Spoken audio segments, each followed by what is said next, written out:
Off and on the clock. Part 2 this week. We had a playoff best ball show yesterday, and today we are digging in to this glorious wild card slate. We got the full menu of contests as usual, including the main BR contest with $30,000 up top. We're going to do what we usually do. We're going to run through the slate. We'll start kind of high level, what we think about these games. We'll drill down into ADPs, our favorite values, of course, our favorite scroll, the F downs. And then from there, we will go ahead and, do some drafts, and then close, as always, with some spicy pick'em builds for your wild card weekend. I'm Pete with Nez and John. Let's do it.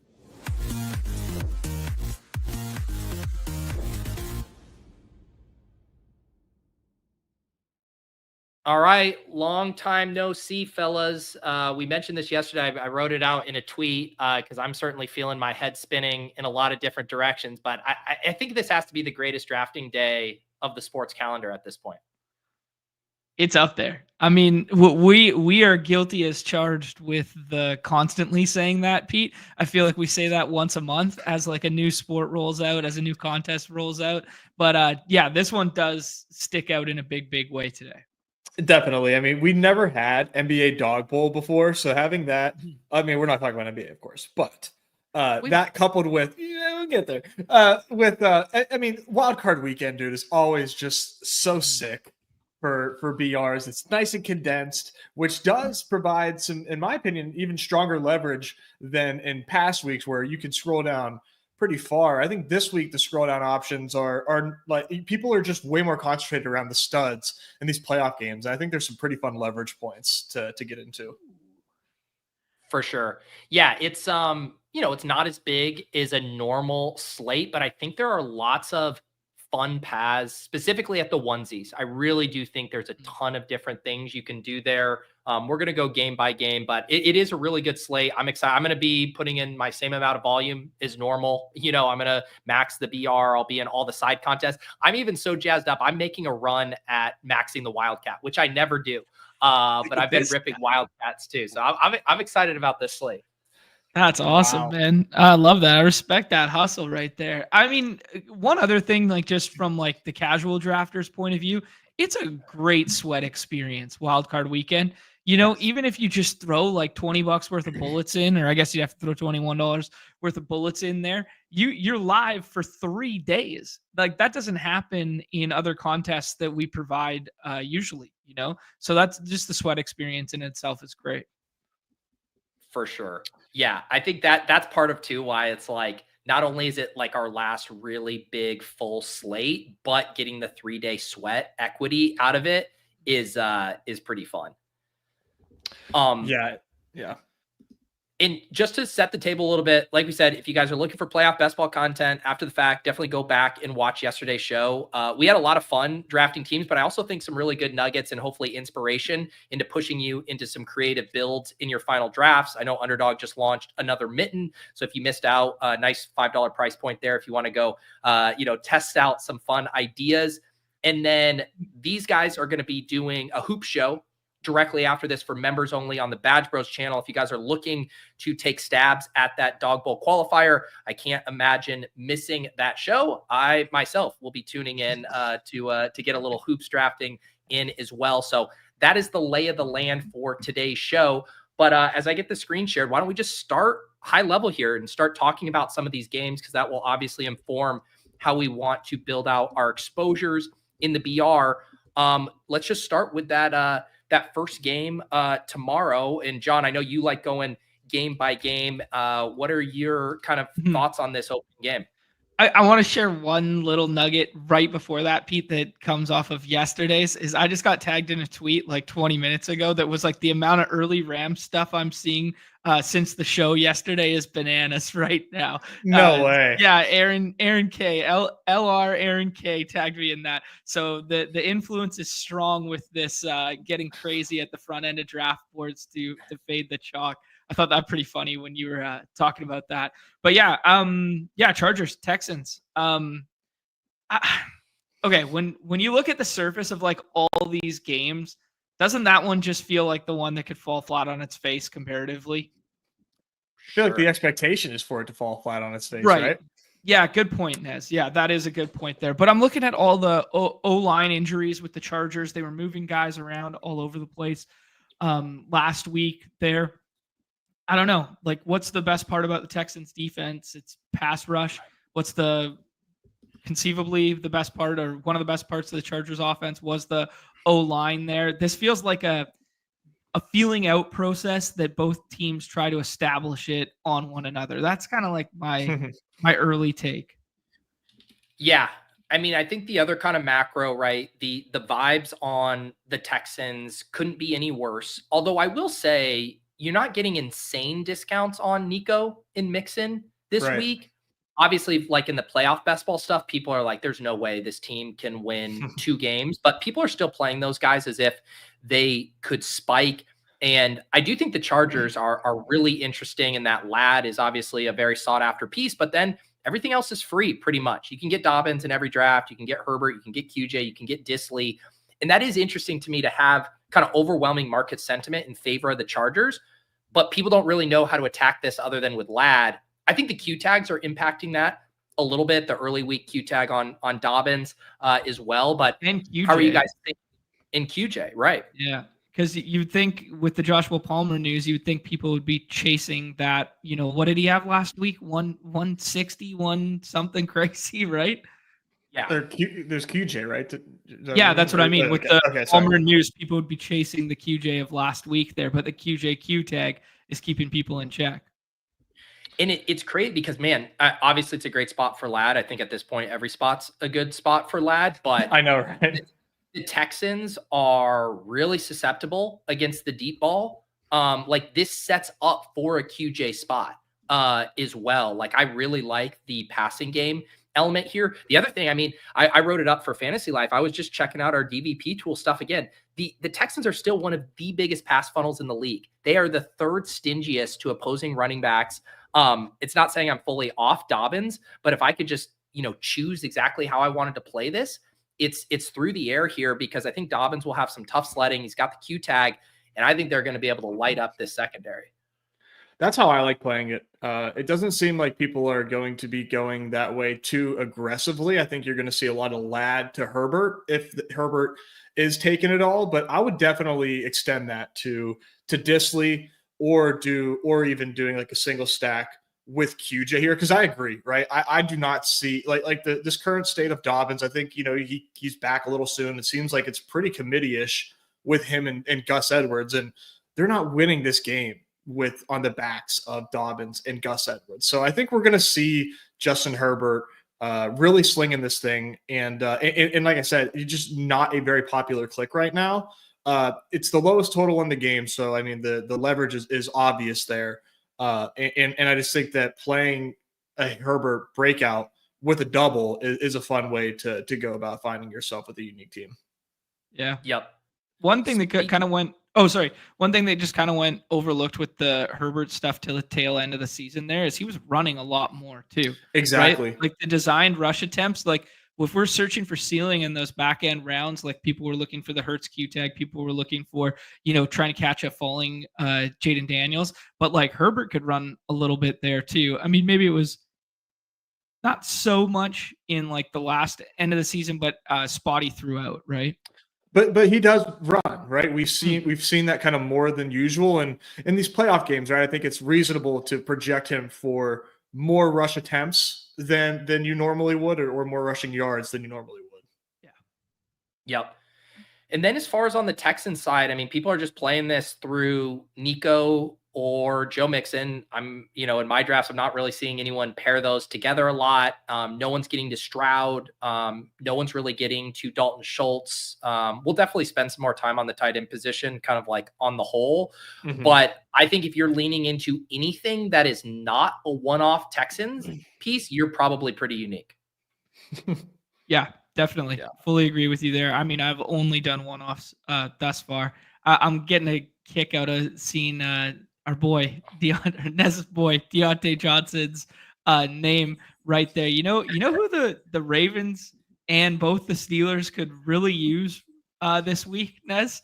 Maybe a second wide receiver, Deontay Johnson. I can't wait to figure out what the hell is up with this Deontay Johnson saga. There's something to it that we don't know. And I mean, obviously we can easily, surmise that he might be a bit of a locker room cancer or something, but like from what we saw in his career to now, like it just doesn't make any sense that these teams didn't want him on their teams. But when it comes to the Texans, man, I even I don't want any part of this team. Like it's hard. Like the Chargers, I made my case for. I firmly believe that. I can't sit on a show with a straight face and tell you that like doing like Texan stuff is good leverage. It just feels bad. It feels really bad. Yeah. I like Mixon. Like, couldn't you see them come out and be like, yo, we don't know how to win other than establishing the fuck out of it? They did it last year in the playoffs. They were like, hey, we don't know how to win. Let's come out here and just establish it with Devin Singletary in the first round. Like, maybe they just come out here and do the same thing with Mixon, 25 touches. Yeah, I just had no faith in it. Yeah. I'm really trying to contra-trade my own emotions because I'm completely with you guys. Like my most confident take this weekend is the Chargers win. And I know that's reflected in the markets, but of like across all the spreads and stuff, I'm like the Chargers. Like, and I've just tried to like check myself on that a little bit. Mm-hmm. What the things I've done, I've taken a decent amount of Schultz as a one-off tight end. His draft percentage is gonna be really low. I think he could pop up for a decent game here as the second option in a trailing game script. I have forced myself to a couple Strouds with Nico, just kind of mixing up my quarterback exposures on the back end. I do not think in small field I'll get to Stroud doubles, but I am just like I'm just leaving the light on for I don't want to fully miss out on some of these pieces here when it is still a relatively close spread. It is still a home dome matchup. We know Nico on his own could carry CJ Stroud to like a 28-point game. So I'm just trying to like leave the light on for some of those possibilities. Yeah, as you should. I think, it's good to not be overconfident like the way that I'm speaking right now. I do think Schultz is probably like the best pick for my money on the Texans, given the leverage, given their current offensive situation. I think Schultz is live for double-digit targets this week. For sure. Yeah, his role hasn't been great. Past 2 games, he's had a 15% target share. But with all of these tight ends, it is the most flat tight end slate we've had all year. It's touchdown or bust. Schultz is just as likely to score a touchdown as most of these other guys. And I think you want to be sprinkling him in at a similar clip as all of the other tight end 5 through 10s. Agree. Especially all right. I got one question for you guys. Yeah. If you are going to, you said you wouldn't go as far as to double stack it, but just for argument's sake here, if you're going to double stack the Texans side of this, is there any way to do it that's not like Mixon and Nico? Like, would you guys do it with Schultz next? I honestly think if I did a double, I would do it with Nico and Schultz because I feel like the Mixon outcomes are like he's getting the 2 touchdowns and then there's no 100%. Way Stroud's getting there. Okay. Yeah, it would have to be Nico and Schultz for me if I was forced with a gun to my head and said double stack, double CJ Stroud. It's like, okay, fine. I will say like the only maybe John, the one contest I would do it in, like I've definitely like into bombs. I really like if I'm making a contrarian bet, I like doing a quarterback, running back, pass catcher from a team. So maybe in that I would indulge like a Stroud Mixon. Schultz, but again, there's so many spots you want to get to. Like, I don't think with my 5 to bomb bullets, like I'm getting to that as one of those 5. I won't be. All right, let's talk Steelers Ravens. We'll let Nez put on his homer cap. Also do a little plug. I'm going to do After Dark tomorrow night, and I know the game is going to be on, so I'm literally like no agenda. I'm just going to fire up the game, kind of like solo shipcast-esque. Nez, you're more than welcome to swing by John as well if you guys want to chill here a little bit. What are you pointing at, John? Mr. Kid Boy is dropping by to say what up. Oh, say bring him in. Bring him into the fold. Yeah, I'll let you know.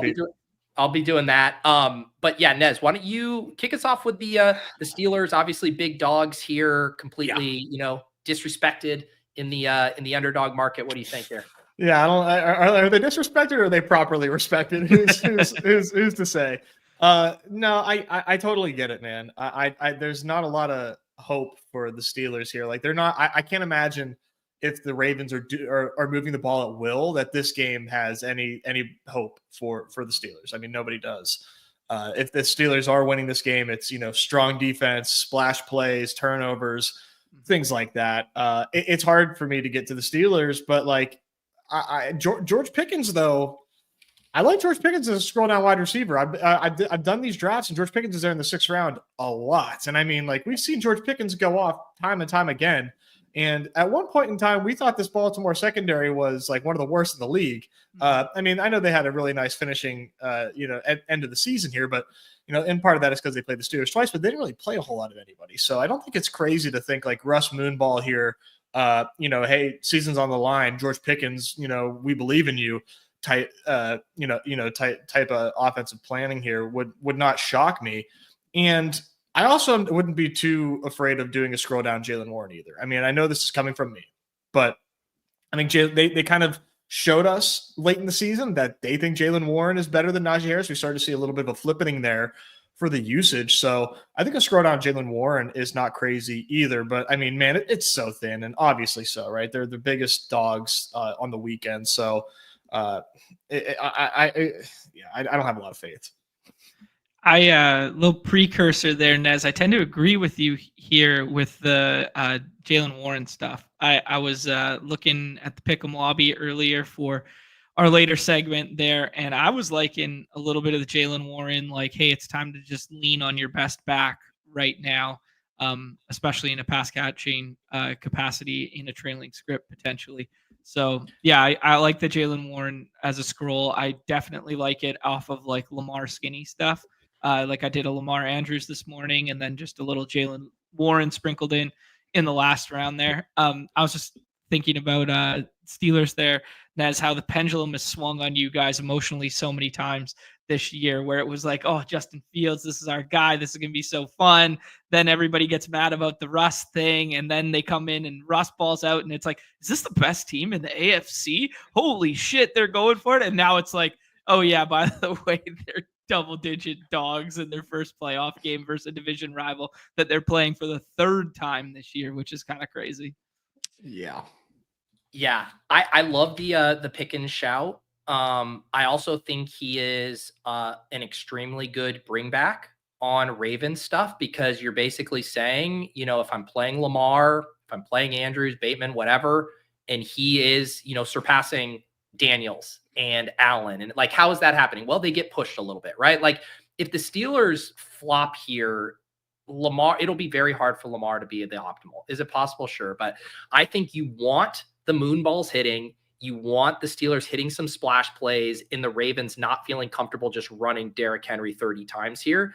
And I always want to be careful with doing bringbacks. I will mention, shout out Nerdy Tenor, spun up his typical data for this slate. One of the biggest bringback percentages I've seen, optimal, almost over 50% of bringbacks per lineup. Obviously a function of having less games, but I think also speaks to the smaller slate and kind of what you need in all of this stuff. So a little more open to bringbacks. And I think George Pickens is like one of the best ones on the slate.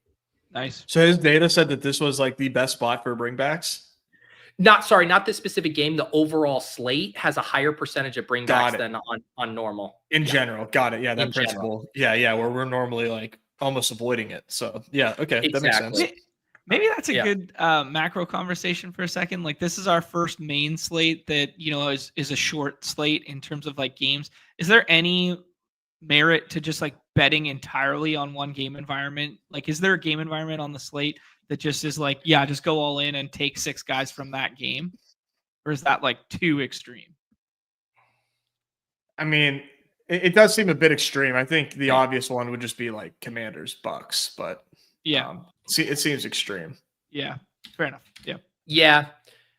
It is tough. I've been thinking through that too. I mean, like, the only team in my draft so far that I've kind of like onslaughted is the Bucks. There's only a few teams that kind of do that in a way, because you need 2 things, right? You first need them to score 40, and then you need it to be relatively condensed. Like the Bills could do that, and it can be so spread out that none of those guys score enough raw points to be it. Whereas like with the Bucks, I can tell myself a story of like Bucky, one of Evans or McMillan and Cade Otton, like all getting there in a smash game, because they are pretty concentrated. But yeah, I've done some double stacks, but honestly not. I think the bringbacks are more what I'm sprinkling in more than I normally have before. Cool. Let's talk Ravens here. They're obviously pretty sought after this week, considering the spot, the team total. Derrick Henry goes in the first couple picks. Lamar around the 1-2 turn. Andrews there is the first tight end off the board. You got a frothy tag on Bateman with no Zay Flowers. And then you got kind of Likely as a guy that's occasionally getting drafted. What do you guys like here on the Steelers side, or sorry, the Ravens side?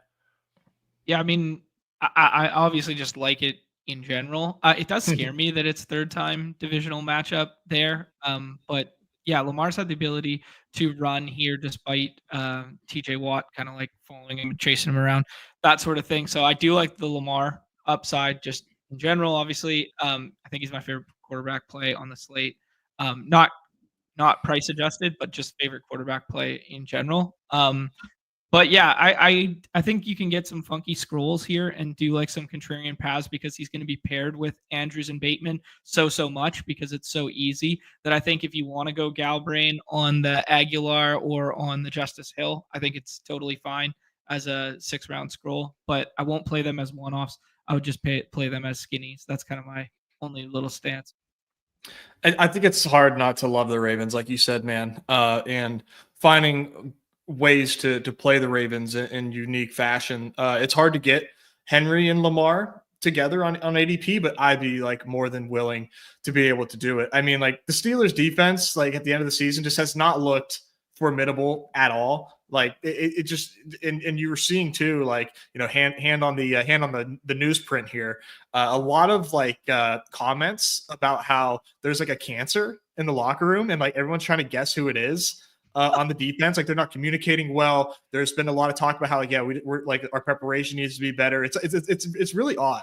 So I think the Steelers, like, there's a chance the Steelers get just absolutely boat raced here. So I think doing a Henry Lamar thing could be like really interesting. Where like you said, concentrating on one game and like concentrating on one team. Where like the Ravens put up like 45 on the Steelers and just get absolutely embarrassed. And then scroll downs. I think Likely is an awesome scroll. I wish he was like tight end 8. I can't believe like he goes ahead of Kraft right now, but with Flowers out, like I think Likely makes a ton of sense as a tight end on this slate. One, he's just like the ultimate leverage, right? You know, and it's a weak tight end slate. Andrews is the first one off the board. Obviously, I think there's paths to both of them kind of getting there, but in the ceiling outcomes for Likely, it's going to be really, really hard for Mark Andrews to be the optimal tight end. Exactly. And I don't think you can get to Justice Hill, Nelson Aguilar. You can scratch that itch in playoff best ball there. Yeah. All right, let's head to our next game. So these two are the Saturday games, and then we head to the 1 p.m. on Sunday, Broncos Bills, the other biggest spread of the weekend. Bills 9-point home favorites here. I'll query for Buffalo to start. Josh Allen, first round pick. James Cook there, ADP of 15. And then everyone kind of throwing their hands up in the air like usual. Shakir, Dalton Kincaid, Amari Cooper, Keon Coleman, all getting drafted at various frequencies. What do you guys like with the Bills? Naked Josh Allen or Josh Allen with Cooks, and that's it. And then just don't touch any of it else. I mean, I don't want to play whack-a-mole with it.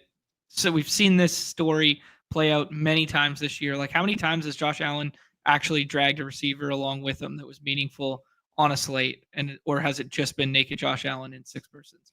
Right? Yeah. I hear you. Yeah, I think I'm obviously my favorite stacking partner with him would be Kincaid, just because the barrier to clear this week at tight end is so low. That would be my favorite stacking option for him. I don't mind Shakir. I'm with you. I think I'll be pretty split, naked and a stack with one of those top 3. Maybe feather in an Amari or Keon Coleman if I'm feeling spicy. But double stacks are going to be really tough to get to with Allen. Yeah, the Surtain matchup's tough too. Mm-hmm. I'm like really excited for this game, and it's major wish casting because like when the Broncos are facing like the worst of the worst in the NFL, like they look so awesome. Like Bo Nix, like at times just looks so exciting, and he's running and he's making these awesome throws, and Mims is emerging. Like I really hope and kind of think that the Broncos can kind of like go blow for blow here. And if they do, man, Keon Coleman's pick'ems suck. Okay. I get it. They're terrible.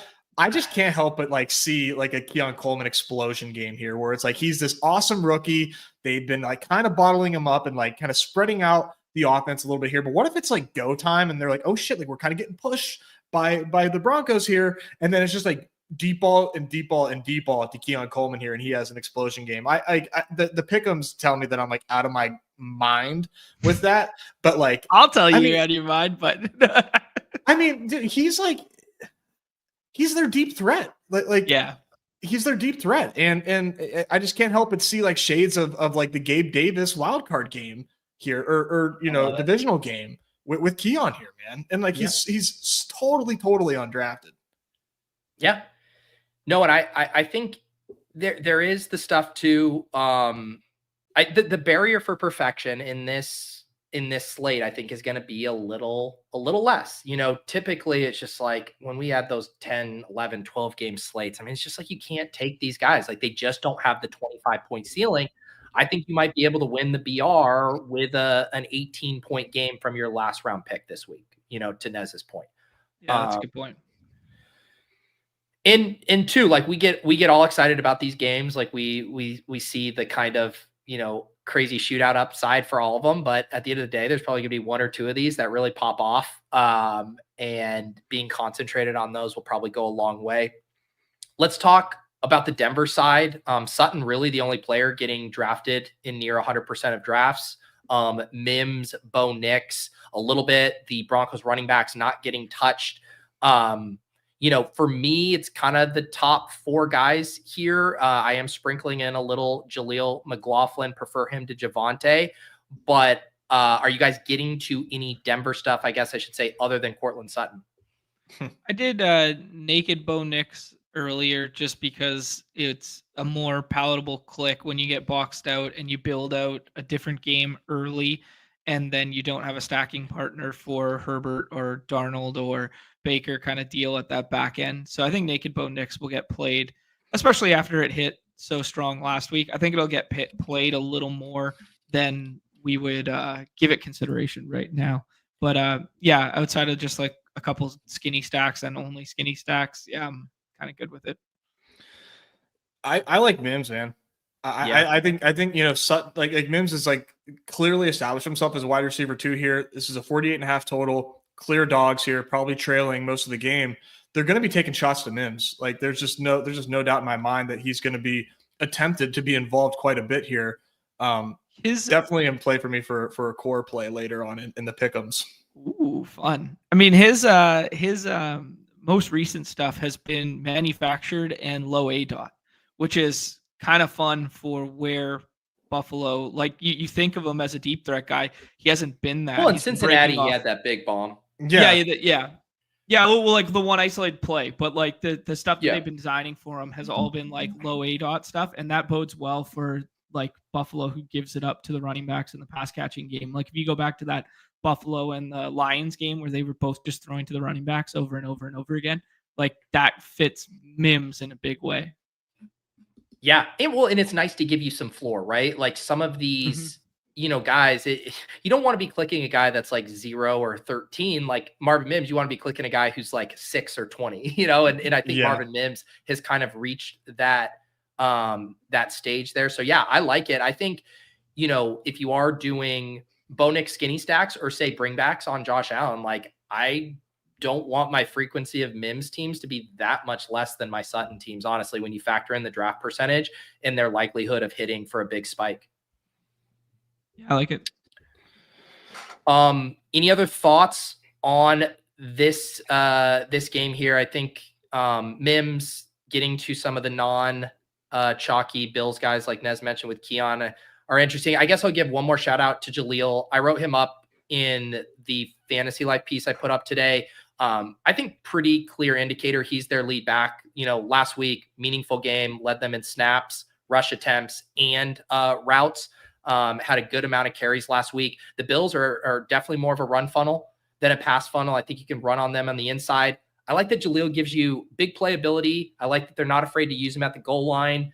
I think even though they are trusting Javonte on passing downs, that they still, up-tempo situations where they're not subbing out, like Jaleel will stay on the field a good amount. So I think there's some like sneaky upside for Jaleel if they keep this game close. And if they do keep it close, it's probably because they're having some success on the ground. So not at an absurd clip, but I've been kind of scrolling past Dobbins and like clicking a Jaleel or Jalen Warren if I'm looking for a running back gem this week. Yeah. +1 to John's naked Bo Nix. I think that's a really good shout because I think Bo Nix can do a lot on the ground, and a lot of people are going to be stacking up. So, if there's a chance that Bo Nix is outscoring is QB1 by, 4 or 5 points, then, it could be something there. All right. Let's head over to the 4:30 p.m. game on Sunday. Mr. Goodboy is excited about this one. Pretty clean on the injury front now that Jalen Hurts has been cleared. I know there is some just lingering concern. Like it took Jalen Hurts a long time to get cleared from the concussion protocol.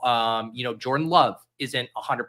AJ Brown has missed practice. He's going to go. But, there's enough going on with this game that people are not super excited about it. And that's evidenced by the ADPs for the Eagles, specifically Jalen Hurts, who has an ADP of 25.9, Barkley 1.3. I would almost call this AJ Brown ADP fake. I mean, you can get him at 15, 16 in almost any room right now. Devontae ADP of 24.7, and then a little Goddard love.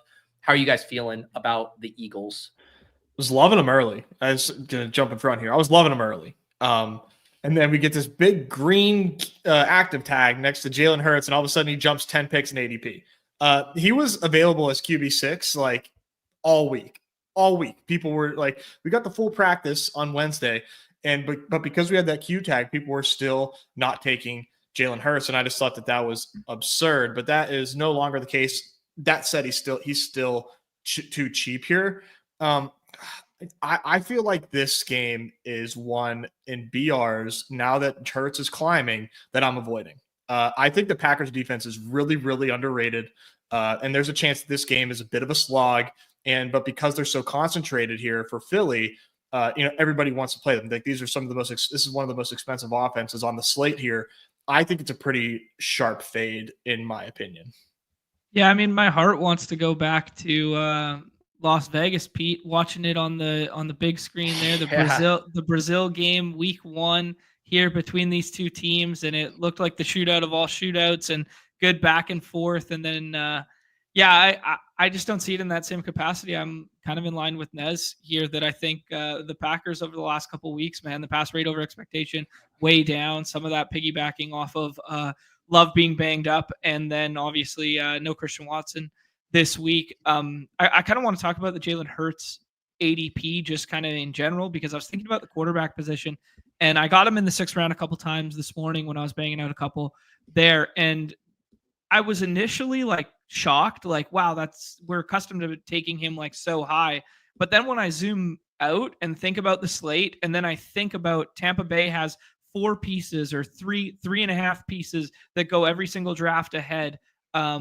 Sam Darnold has 4 pieces that go every single draft ahead. And then I look at it and I go, yeah, I like Josh Allen more. I like Lamar more. And I like Jaden Daniels more. Maybe this kind of just checks out. He kind of just seems like appropriately priced at the moment now, in my estimation. I wasn't like, I'm super, like, I think some of those teams that I built, they were like super sick with AJ Brown in the 3rd and Jalen Hurts in the 6th, like those age kind of like wine on paper. But I mean, like, I kind of like some of the other spots more that I'm not like scared of the CLV. Yeah, that's very fair. Yeah, I think I'm with you. I think he's still a touch cheap. I'm fine having Jaden ahead of him, but I don't think he should be going that far after him. But I fully agree with Nez's concern for like the macro of this game and how both teams want to win. And it's funny you said that, Nez, because my thought was like, I'm still going to attack this game in BRs and play for upside scenarios. But like when we head to the pick'em lobby, like I'm not looking forward to sliding anything up in this game other than maybe like rush attempts for like Jacobs and Barkley. So I like that sentiment.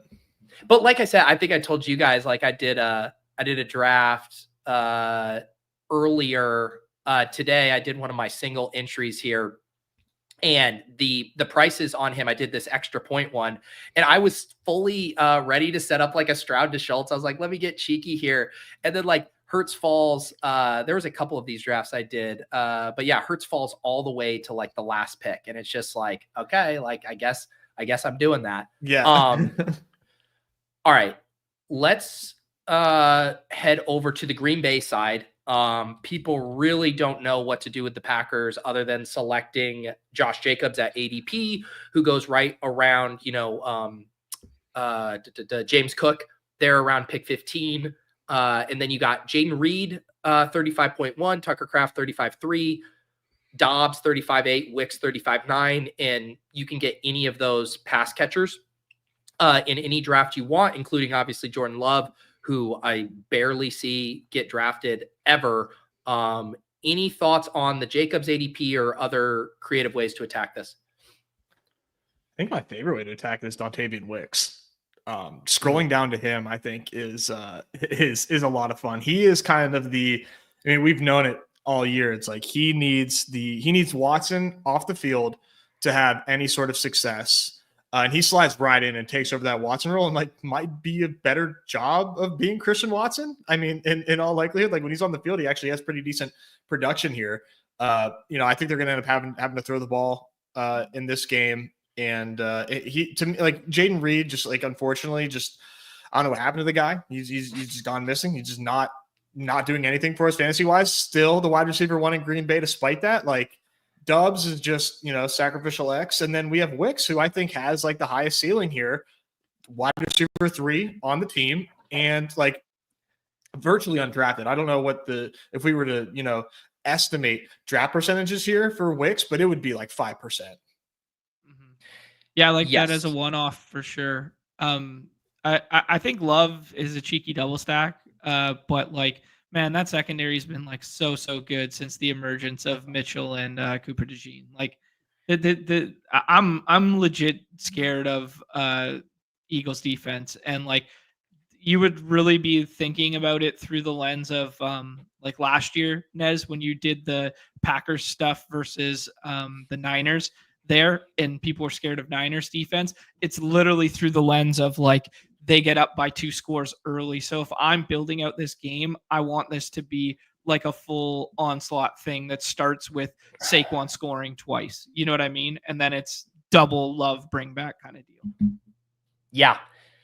I think that's an interesting thought. I've been kind of just playing this as one-off Packers pass catcher. When it's to me my favorite of like the scroll down stuff. And I wrote this up in my piece, like my favorite scroll down angle this week, other than the tight end stuff, which we'll talk about, is just one-off Packers, Reed, Dobbs, Wicks, or Kraft. We've seen the offense condense around these guys without Christian Watson. Like all of these guys have single game upside. I like the Wicks call a lot, but I have no problem one-offing, Reed, Dobbs, because I do think one of these guys could pop up. And we've seen it. Like Jaden Reed went for 31 points against the Eagles in week 1. Granted, this is a very different team now. Romeo Dobbs popped off for 150 in a touchdown last year in the wildcard game against the Cowboys. So like all of these guys have ceilings. And if you are playing an Eagle, and kind of playing for this game to not be the dud we all think is most likely, I think it involves one of these cheap pass catchers doing something. Like it. Yeah. Have you probably one-offs, not stacks usually, but yeah. I'm just looking up some usage stuff. Have we seen Luke Musgrave creep up on Tucker Kraft at all since his return 3 weeks ago? No. I remember when he came back, Nez and I were talking about that too, like the usage and stuff like that, but he's held strong. Like the projections are holding strong on it. Okay. He's had everything looks good for Kraft. Yeah. Okay, cool. Yeah. So I like that. I have no problem with Kraft. What is he? Tight end 9 right now? Yeah. Like he goes behind good. Likely. I know it feels really good.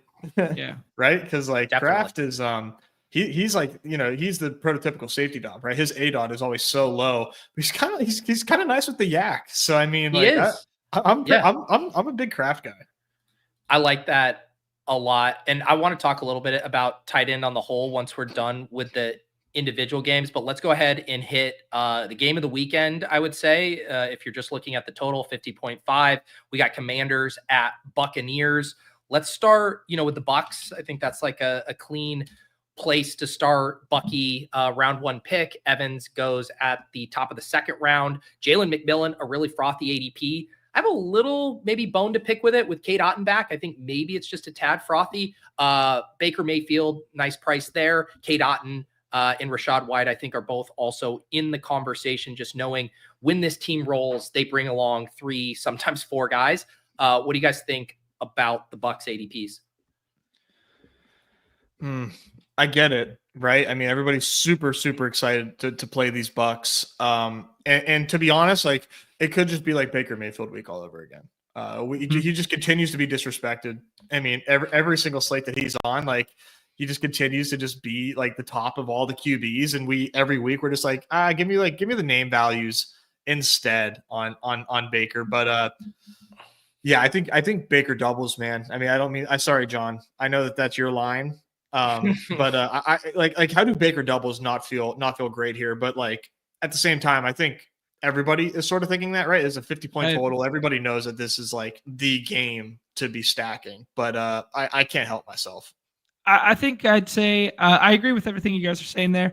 I would say I'd be mindful of the combos with this one because Evans and Bucky get paired together a lot because they're a very natural 6-7 turn there with just the 2 quarterbacks between. So if you don't take Josh Allen or you don't take Lamar on that corner, you're going to see a lot of them ending up together. I've done like a couple of them, and then I actually don't do it with Baker. I do it with naked Jaden Daniels on the other side. So that's something that I was kind of experimenting with and having some fun.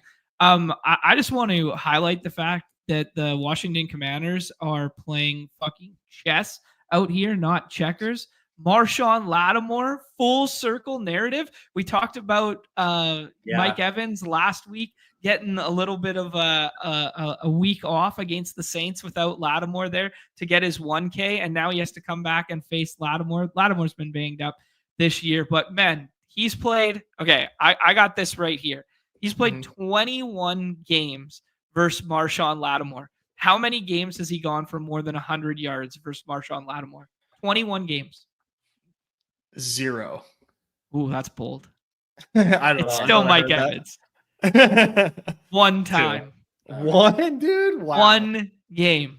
1 game versus Marshawn Lattimore. The narrative's real here. So, I mean, he scored 5 touchdowns in those 21 games, but like the Lattimore versus him beef is real. So I'm keeping my ear to the street on, any developing stories between, Lattimore's boosted snap count or Lattimore, potentially shadowing, that sort of thing. I think those are both great calls. And it also dovetails with what you're saying of being careful with the combos, because I've been really liking to try to do unconventional Baker stacks, and it is hard based on the ADPs. I mean, Cade Otton is the best piece to help you do that. But doing Baker, Bucky, Cade, doing backstack Baker, Jalen, Cade, and not having Evans, or if you're going to do Evans, tack on Otton, like trying to find some way to make that Baker stack unique, or you go to a different scroll at the end too to kind of help boost that. But I'm with you. I think Baker clean doubles to Evans and McMillan are going to be very popular, as will Bucky, Evans, Baker teams. Yeah, just switch it up and mix in Otton in one of those, or do the Evans with White and Baker instead of Bucky one time. Like just mix in some of those combos there. I want to answer Brady's question in the chat. We go back to the playoff contest yesterday, but yeah, we kind of all agreed on the Gibbs price tag right now. The fact that he's not playing this week, and the fact that David Montgomery looks on track to be back next week. We did all kind of suggest that ADP was a little frothy. Yeah, we've been talking with Leone for like the playoff contest stuff, and he told us, over at ETR, they have Montgomery projected for 85% of what he had in season when fully healthy, as far as his kind of like how they're forecasting for playoff ranks and stuff like that. And that 85% role is a meaningful role. And I agree that I don't think that is caught up with how people are viewing Gibbs right now. Yeah, not at all. Just finished RB1 overall. Like no one's thinking about that. No. Yeah, second most efficient goal line back in the league coming back. Yeah. Vulture your touchdowns doesn't feel good. And I've been mainly taking like Hurts and Mahomes at 4 there as opposed to doing the Gibbs thing. And if you get a good deal on Gibbs, great. But yeah, that price seems steep. All right, let's talk. Sharp, man. The Mahomes stuff is sorry. I keep going back. I keep interjecting today, but the Mahomes stuff seems super sharp because it's really hard to get the double stack of Mahomes on the other side of the board when you take like one NFC piece with it. Right, and because the room is always competing for Chiefs guys too, so it's harder to like get that to line up in a clean way. Again. We did a full show yesterday on playoff strategy. If you guys missed that, you can check that out at your leisure. Let's talk Commanders. I think most of these guys seem like fairly priced to me. McLaurin 13.6, Daniels right behind him, Ertz in the mid 20s, and then some people taking stabs on the running backs. And I've started to see a little Olamide love. Like I'll just like be registering that in my head of like, oh, there he goes again in the 6th round of a draft. Like people are liking him a decent bit. How do you guys feel about the Commanders? I mean, they not like projecting to be one of the most concentrated teams on this slate? And so I think that could be good and bad. Like one, all the paths to stacking are just like so apparent and obvious and popular. So I think the way to do it is potentially, Terry no stack, Jaden no stack, or Jaden Ertz, or like Jaden Eckler, something like that.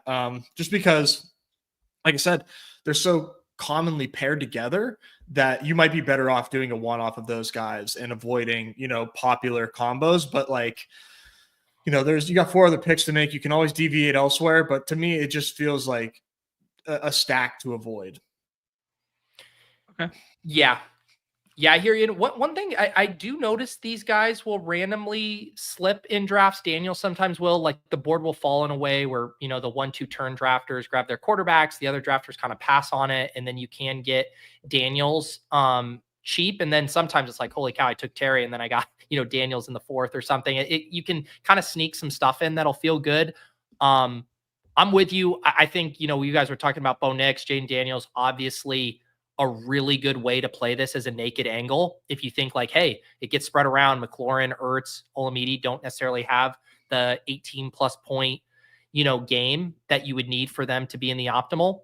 And I think this is a really good setup for Jaden Daniels to scramble a lot. I think when we head to the pick'em lobby, I would really like to look at some rushing yard sliders for Jaden. And the other note too, the Tampa Bay defense, they've obviously been bad, but their run defense has really tightened up. I was reading about some splits since Vita Vea has been back, and it is really hard to run on these guys right now, which kind of, I think, sets up well for Jaden in the passing game. You took a bunch of my takes out of my mouth there, Pete, because I fully align with what you're saying. No, not at all. No, it's just I like to I fucking confirmation. And Todd Bowles has a propensity to blitz, right? And Commanders could be without their center too. Missed some time last week, got hurt last week, ankle injury there. So you're dealing rookie quarterback and potential backup center. Like that doesn't bode well for establishing it against Vita Vea up the middle there. So I like the scrambling stuff. I've been kind of I cautioned myself when I said Lamar favorite quarterback, but not price adjacent or whatever. I'm turning my back on Baker doubles in some regard this week because I'm going to try and play the fuck out of Jaden Daniels, both in the playoff contest and both in this weekend contest. And that's the thing, right? Like you can look at this full ADP, like there is an opportunity cost when you take Allen and Lamar. You're literally taking Lamar ahead of Mike Evans, like that doesn't necessarily feel great. You take Jaden Daniels and you're taking him against Josh Jacobs in a tough matchup. James Cook, Mark Andrews vaulted up because of positional scarcity, Mixon in a bad match. Like you don't feel like you're giving up near as much as you are with the Lamar and Allen prices. Exactly. Yep. Couldn't agree more there. I think cheeky scroll that we talked about yesterday, also Austin Eckler.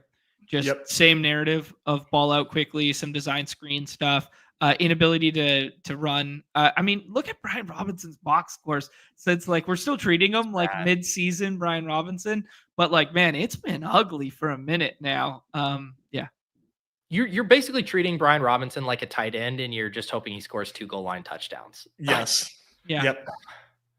Which could happen, but it does not feel good at all. And then factoring in the DVP stuff we were just talking about with the Tampa Bay defense, and it does not set up as a Brian Robinson game.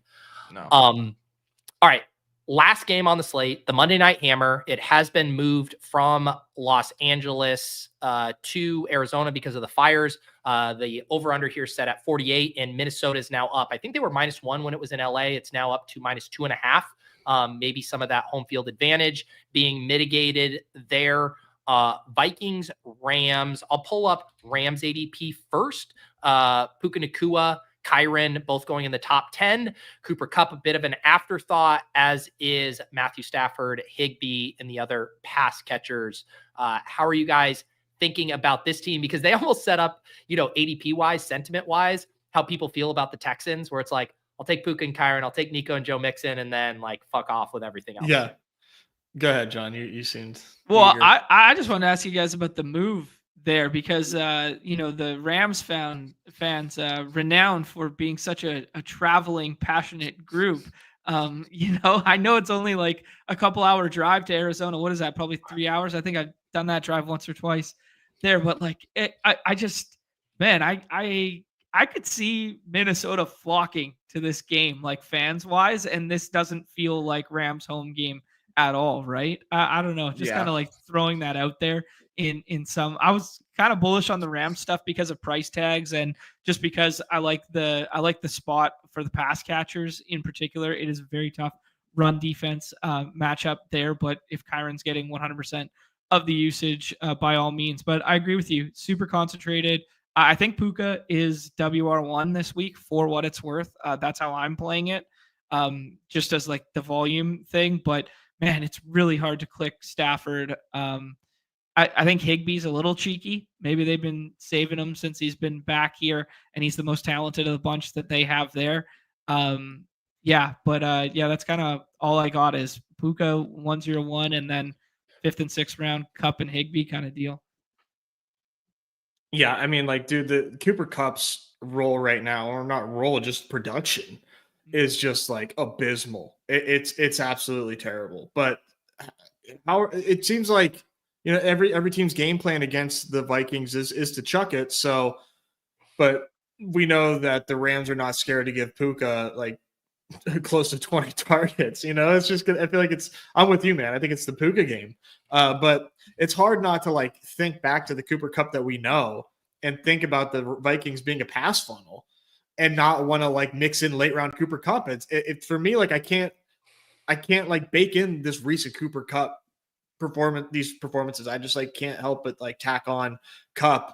And I just have I just don't like Kyren Williams as a player, man. I just can't draft Kyren Williams. I'm glad someone finally had the courage to say it. The rich man's Kareem Hunt. Thank you. You're right, man. I just can't get to Kyren Williams, man. I just don't find him to be I get that he is good at fantasy. I think this is a really, really rich price for Kyren. I am surprised that the Rams are only 2.5 point dogs here, but I'm clearly the one that's scratching my head at this. I know people in the Discord love the Rams as well. I personally don't get it. I feel like the Vikings steamroll here, and then this is just a trailing script for the Rams. He's such a volume merchant. He's like Keon Johnson, where it's if he plays 35 minutes. That is Pete, please move on, dude. He just dropped the Keon Johnson comp to Kyren Williams. Nobody gets that. There's nobody watching this that understands. I kind of get it. Who Keon? Jesus Christ! I selected him in the Dog Bowl opening night. I know that. Okay, yeah. Let's move on. Let's talk other side of the ball. John mentioned Puka being the wide receiver 1, Justin Jefferson a nick ahead of him there via ADP. Jordan Addison regularly selected there in the early 20s. Aaron Jones, kind of an interesting one. I think there'd be way more enthusiasm for him in this spot if he wasn't perpetually getting dinged up, if he wasn't constantly ceding touches to Cam Akers, who continues to look pretty good when he touches the ball. And then you have TJ Hawkinson as, I believe, the second tight end off the board, third after Ertz there. And then Darnold, who gets paired a decent bit with those pass catchers. What do you guys see with Minnesota here? I love that the chat is all about Keon Johnson. You derailed everybody, man. You do. I try to talk BR strategy. He wants to talk playoff best ball ADP. I try to talk BR strategy. He wants to talk about Keon Johnson.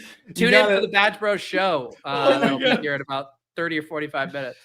Dude, it's actually so funny because I'll do it baseball season. I'm even worse because I just make the comps, the cross sport comps. I love it so much. We need like a remote control shock on John anytime he gets off track, just from our desk, just to buzz him, just to get him back on track. Multi-sport comps are to John as like national tragedies are to Bill Simmons, comparing to sports.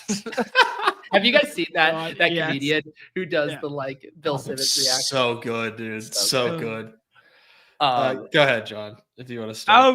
I mean, like JJF Addison, totally fine with it. I think the price tag's a little down right now because of how strong, let's say in parentheses, the Rams defense has looked in recent weeks. I mean, last week excluded when they played exclusively backups there. So the price tags are a little down because of that. And then how putrid Sam Darnold looked in the most important game of the year in primetime there. So I think the prices are held in check right now. I would primarily play this as doubles. And that's just like kind of how I always play Sam Darnold, Matt Stafford, like those kind of quarterbacks. But Darnold's probably my biggest fade in terms of quarterback at ADP right now. I'd rather play Naked Bo Nix. I would rather try and push the Jalen Hurts stuff to late round. I'm kind of just playing the Minnesota stuff as singles, or I'll do like Aaron Jones plus Justin Jefferson. I think Cam Akers, as scroll the F down, might be a little too fancy play syndrome. I think so too. I think so. I think I've been mostly playing this game as one-offs. Obviously, you select Jefferson and Puka whenever you can. And then, if you take those guys out of it because you're just banking on those points regardless, then beyond that, to me, this does feel like if I'm going to start stacking, like, give me the double stack and the bring back. Like, I need this game to fucking shoot out for those pieces to hit. I guess I don't really want to middle the correlation in this game. Feels like the expensive version of Packers in that regard, right? Yeah. Yeah, where you can take the one-offs, get the concentrated game through them. What is the total on this game? Did I just say, was it 48 and 48 a half? 48 and a half. Yeah. Part of me, like, my gut says take the under on that. Yeah, I think I could see that, right? I think the Rams bit of an underrated defense, and we know the Vikings are a strong defense. And I just don't know how the Rams hold up their end of the bargain on that total. So I agree with you on that.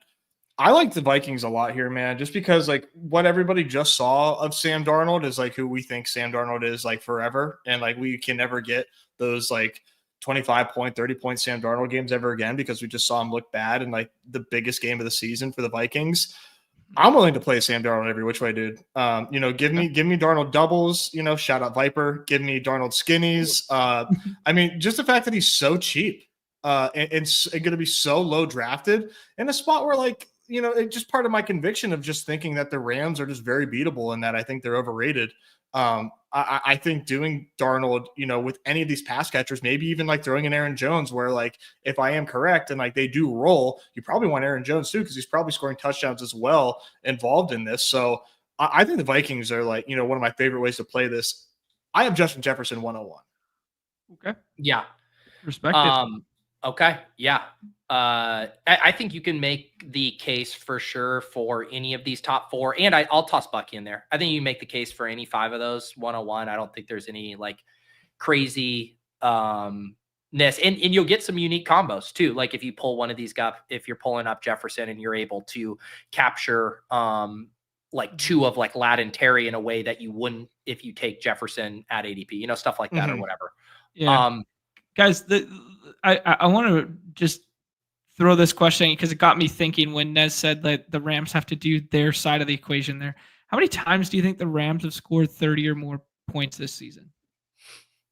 Twice? Did they do it against the Patriots? Yeah, I was going to say twice. They did it against the Bills in that big dog bowl week shootout, and they did it once against the Vikings in October, and it was 30 on the nose. Like, wow, I mean, 30 when Cooper Kupp had 2 touchdowns. Okay. Wow. No, they scored 28 against the Patriots there. And they beat the Vikings that week. Remember, that was a short week Thursday night game, I believe.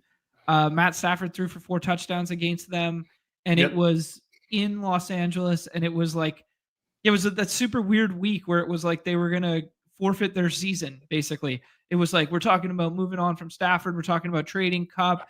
Puka had just got hurt, like all that stuff. And then Puka came back early and like went 7 for 100 or whatever. Yeah, and his pick'ems were like not low. I mean, like 36 yards or something like that, because they didn't expect him to play more than like 30% of the snaps or whatever. Yeah, that was nuts. Yeah. I feel like we hit on a lot of the scroll down angles. I did just want to talk about the tight end position kind of as a whole, because I'm going to just go ahead and say it. Like, we're allowed some hyperbole. We got to have a little fun. This is the greatest scroll down tight end slate that we've ever had. It is like the perfect storm of not having any high end options that could like truly bury you, while just having like 11 guys who all project the exact same. Yeah. I can literally make cases all the way down to Tyler Higbee here as far as how these guys get there. I think they're awesome in stacks. I think they're awesome as one-offs in bringbacks. Like, man, like going down from this like Kincaid, Likely, Kraft, Otten, Schultz, Disley, Higbee tier, like I'm pulling out my random number generator and I'm just having a fucking great ass time in this section this week. Yeah, no, I love that. I fully agree with you. I respect it. I was trying to get over on the Cade Otton stuff a little bit early just for like the leverage purpose. I do think there is a bit of a tier break without Zay Flowers and the way in which you can win this week against the Steelers, like good pass rush, decent corners that haven't played as well as they have in recent memory. I do think it's going to be a Henry and Andrews, like over the middle of the field kind of game. So I do think there is a tier break. I do like to prioritize Andrews ever so slightly, primarily in my Lamar stuff. But then after that, fully agree with you, Pete. I'll be taking the vast majority of my tight ends in the 6th round. And this is it to say, I'm not going to have this slate is so tight. Like, I'm going to have Ertz with Daniels. I'm going to have some Hawk with Darnold, but I'm just saying, like, I want to get like any of these tight ends could be in the optimal, which is just kind of crazy to say. Yeah, exactly. Right.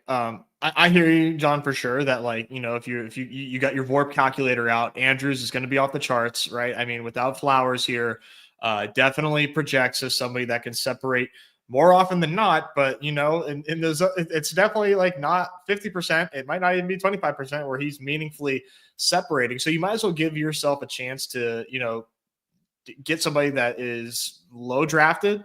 Maybe these other guys bust. And now you're sitting there with low on Kraft, you know, low on Otten, like you guys are saying, you're low on Schultz. I mean, this truly is like one of the best scroll down tight end slates, because everybody, I mean, like, we don't have the data, the concrete data to show it, but we know when players are ordered 1 through 6, they get drafted more often than the other guys. It's just human nature. Exactly. So we can very confidently say that these top 6 guys are way overdrafted, and you can get so much leverage just by going down a few more spots. And they're in good spots. Like, it's a fabulous spot for Disley. It's a great spot for Cade Otton. If Cade Otton hadn't missed time, he'd be going as the tight end 3 here behind Hawkinson. Like, easy. No doubt. You know, Schultz, we talked about that. I mean, there's a complete vacuum for targets, and they're going to be throwing this whole game. Nez talked about Tucker Kraft. You get a little yak there. You get a negative game script. Isaiah Likely without Zay Flowers. I mean, and leverage on Andrews. Like, man, it's a really good tight end slate. Love it. It's so funny too, because I just remember all year, BR, when you're forcing yourself to scroll down at tight end and you're just like, fuck. And this week it's the opposite. I'm like, oh, which one of these guys I can do any of them? An embarrassment of riches at tight end. Yes. Learn to love the bad tight ends. All right. You guys want to do a Deposit Kingdom draft? We have this contest up early this week. Shout out Hope, knowing with the earlier lock time, right? Like, I was having to think through that myself. Yeah. Like, I don't have all of my Sunday morning and Saturday night drafting time. These are going to lock at 4:30 tomorrow, or I guess technically 4:11 p.m. Eastern here. So yeah, make sure you guys are in the 3-entry max. We also got the Badge Bros Brawl, of course, as well for our scroll down. I say we rip one of each of these back to back. Yeah, sounds great. I like the likely shout there. I really like the Disley stuff now that you guys bring it up. They're a good UW boy too. But the likely one is interesting because the last time they played the Steelers, well, I remember it was that Christmas shopping day, and I was hammering all those likely pick'ems in the parking lot because there was no Nelson Aguilar, and the thesis was you're gonna have to bring in extra protection and more 2 tight end sets if you want to establish it, which they obviously wanted to do, but they didn't do it in the first matchup. And they also just need the extra O-line help against, the strength of Steelers being the TJ Watt pass rush there. So, I mean, if they run it back, both Likely and Andrews scored in that previous matchup versus the Steelers. They basically had identical stat lines. Yeah, I'm just cracking up at your Christmas shopping. Mind you, that game was on Christmas Day, or Christmas Eve. No, it's Christmas. Yeah, it was Christmas Eve, wasn't it? Yeah. And you're smashing, finishing my Christmas shopping. That's unbelievable. Truly unbelievable. All right, we got the 1-3 in here, ready to compete. We still got our 2K top prize here.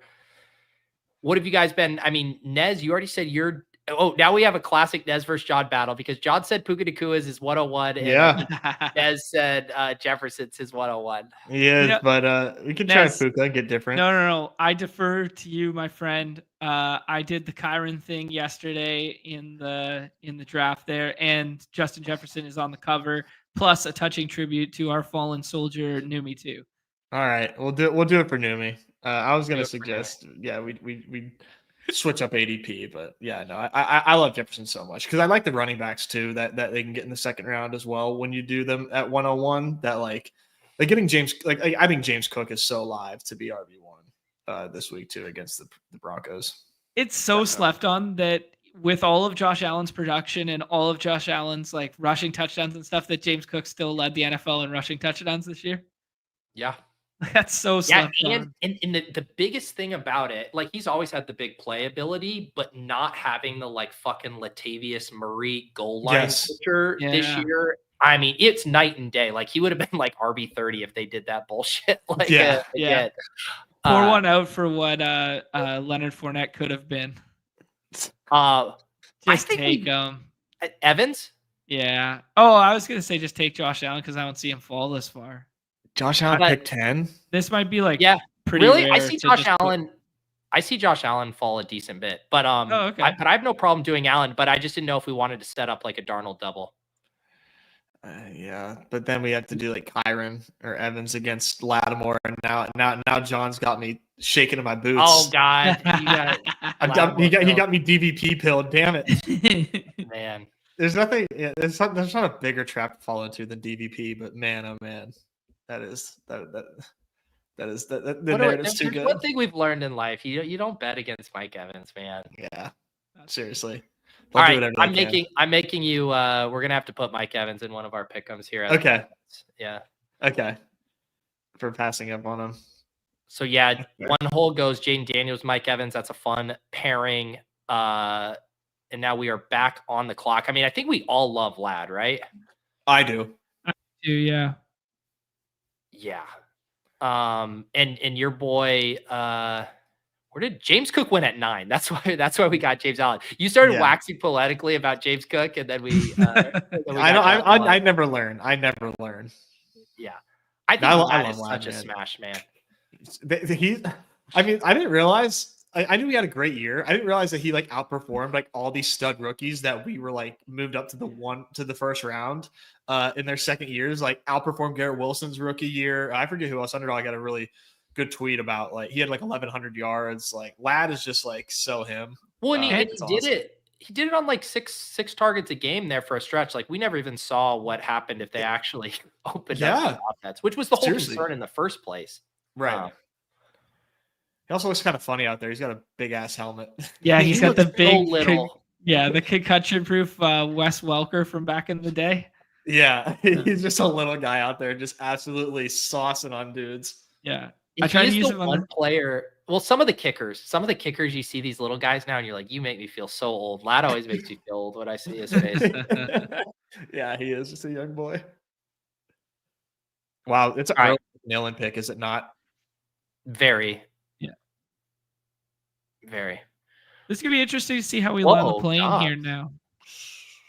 Jeez. People going crazy. They scrolling. Yeah. Everybody's scrolling. Even Sutton at 16. Like everyone's just getting their guys. I like it. It makes the Allen pick feel less good. On one hand, and then on the other hand, it's like who else is pairing Allen with all these other guys like past ADP at the same time? So how do we land this plane, guys? Is this going to be a Kincaid for a scroll team, or is it just going to be naked Josh Allen? I mean, Aaron Jones for me is like kind of a tier break at the running back position because then you're doing with the Dobbins world after that, and Dobbins doesn't pair as great with Lad as Aaron Jones pairs with. Yeah, because the whole point was to kind of lean into the Vikings on this build, and we're not doing Darnold obviously, so let's just kind of corner it through Jones and Jefferson. Yeah. Do we want to bring back on like Kupp or Higbee then?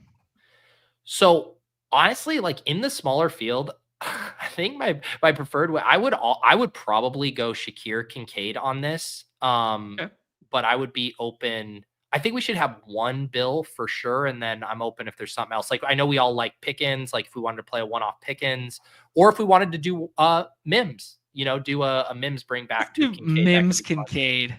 Let's do Mims Kincaid. That's fun. Okay. You want to do that? Yeah. All right. Let's see. I guess they both have the same.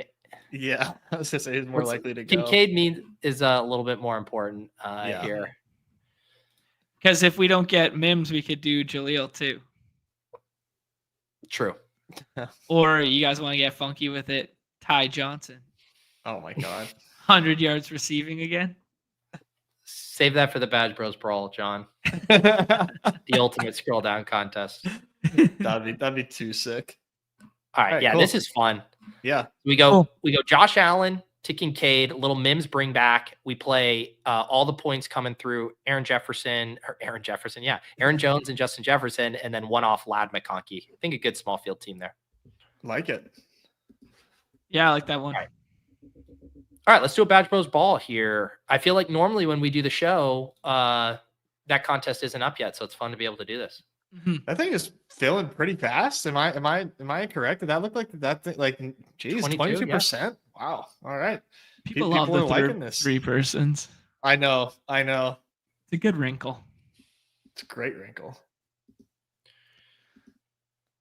Yeah. So, like, obviously, thinking through the onesies, Allen, Lamar, Daniels, the chalk, Andrews, Ertz, Hawk, the chalk. So this is an awesome, all the Badge Bros Brawl slates are awesome scroll down ones, but the way it sets up this week is kind of flatter there, makes it even stronger to get to. Like Baker in this contest looks fucking incredible to me. Right. Yeah. Yeah. In the overflow with Dub City. Love it. No way. He's coming to steal your stacks. Be careful. Look at that. Baker's Dub. He got a huge kick out of that last night. He called me after, and he told me sometimes he doesn't know what kind of draft he's in. I'm like, you got I don't know if I'm playoff best ball or if I'm in a battle royale. Come on, man. Apple doesn't fall too far from the tree. Nice. There he is. There you go. All right. So Henry goes here. Let's see what Bandio Sanchez does. Maybe we can give one back here. Give John now one a Puka. Yeah. What if we did what? Go for it. Yeah. Well, I kind of got my heart set on something with Baker, so I'd be down for Bucky or Evans. Okay. Yeah, let's I was gonna say take Puka Jefferson and then build the most contrarian Baker of all time with Otten and something like that. I think that's I like that. I like that angle. Let's do it. Because you got to put yourself in the mind of a Puka Jefferson drafter. Yeah. They're going full chalk, man. They're like, I can't Oh, believe they're all the sick. good Can't players I can get in the Badge Bros Brawl. You mean I can get Puka, Jefferson, Jalen Hurts, And Mark Andrews? No way. And after those guys tap running back to start, there's like a propensity to be like, okay, and now I'm going to push running back to the end. So you might get Bucky back. That's true. They go, oh shit, this guy took 2 wide receivers. Yeah. That's gonna be a fun game too, as far as like the overnight sweat. Alpha play. Now you could do Bucky and Evans. Dude, I think you do Bucky and Evans. Bucky falling here. Holy shit. Let's do Bucky, Evans, and then we can do whatever at tight end. Yeah. That the tight end will be our biggest scroll now. You know, if you really want to go crazy with it, 2200 field, you could put Otton with it, and you could just go full onslaught Baker stuff. Wow. I can't believe we just got that. GM bitches, that's how it's done. The other thing you could do, I think, in this format too, like we're going Baker, so we're ripping it in. You could also do Hawk. I mean, that doesn't like fall in line with like a good scroll, but I'm just saying like you could stack that up without him. Mm-hmm. But let's do Baker, and then what do you guys think here? I mean, literally anybody. Hurts Goddard. We talked about Disley as being like a super fun scroll. Like no one's gonna get to him. Yeah, I'd say we do Disley. You got to get a deep scroll. You got like with this team, got a deep scroll. There we go. Baker, Bucky, Evans, and this will be rare because you're not going to get a lot. Like Bucky Evans combinatorial with Puka and Jefferson is going to be extremely low, I would think. Mm-hmm. Extremely. That's fun. All right, here's the deal. I'm going to play a pick'em sizzle reel. When we come back, I probably won't be here because I'm going to go to the bathroom and I'll be, can't be as fast as the sizzle. But when we come back, guys, you know what time it is. Come on. It is time. Pick'em spicy margs, radioactive spice. Let's spice it up, slop it up. I mean, Slide. permission to slide, Your Honor. You sliders. That's a 65X. That makes me feel things. Oh, Where'd he go? Got too Sizzle. hot for him. the sizzle followed by a quick pizzle. You're minus 200, 2000, 0.05x that was coming. You can take the kid out of the locker room. You can't take the locker room out of the kid, my friend. Let's see here.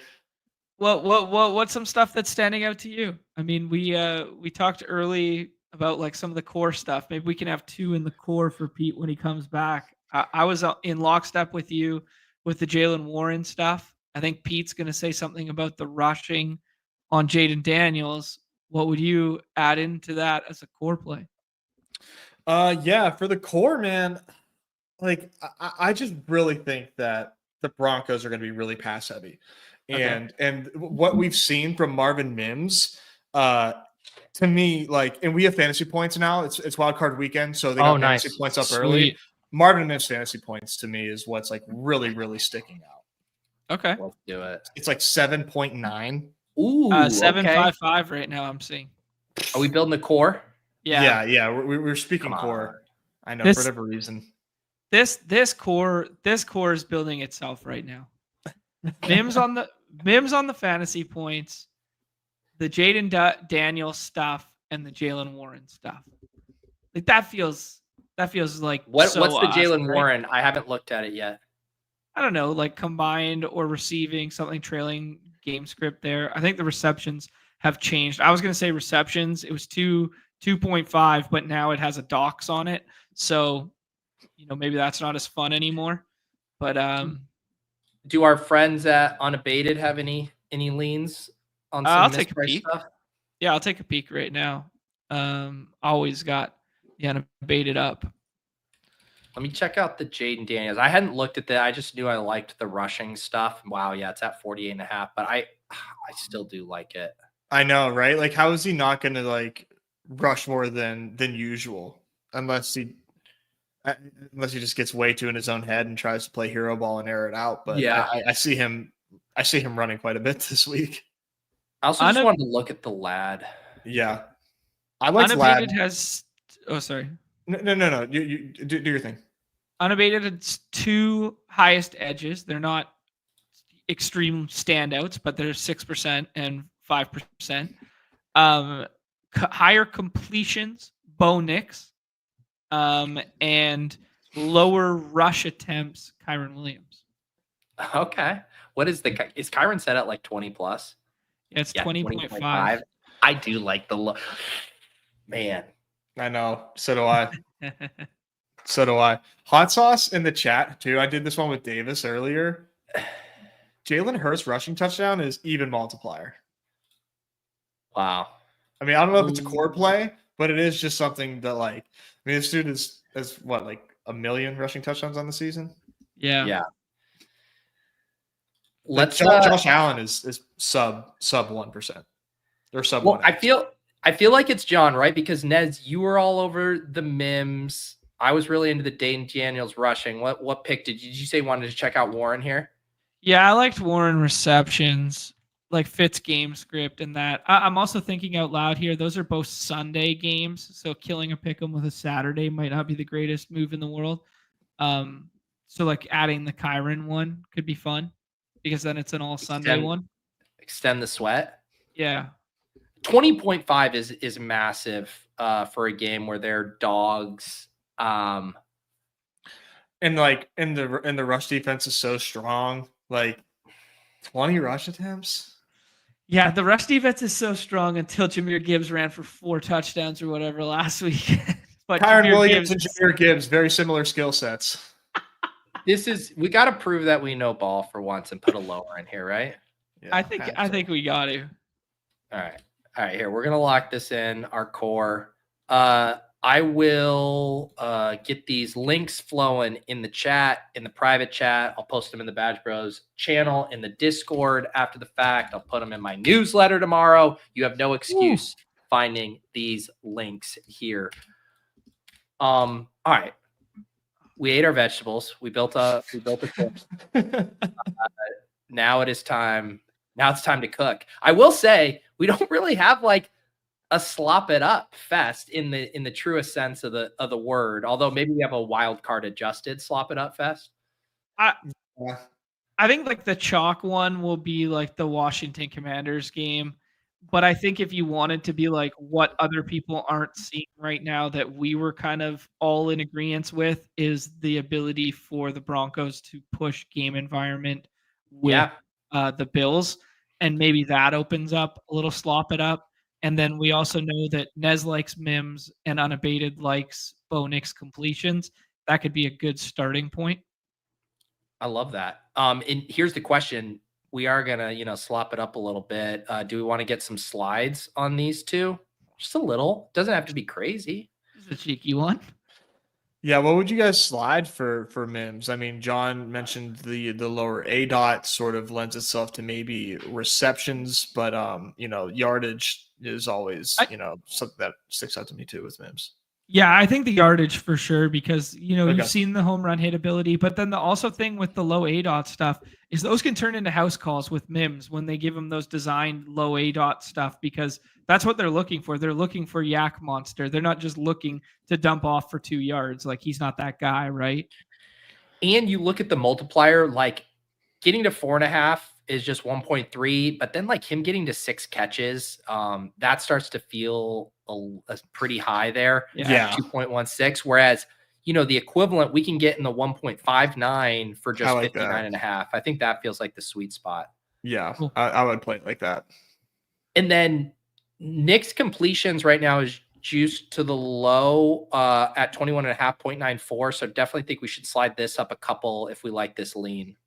That one has changed then since the no. It's still Unabated's projection is showing 22.8 in terms of that. So I mean the mean is a full point and a bit ahead. So you can slide 24.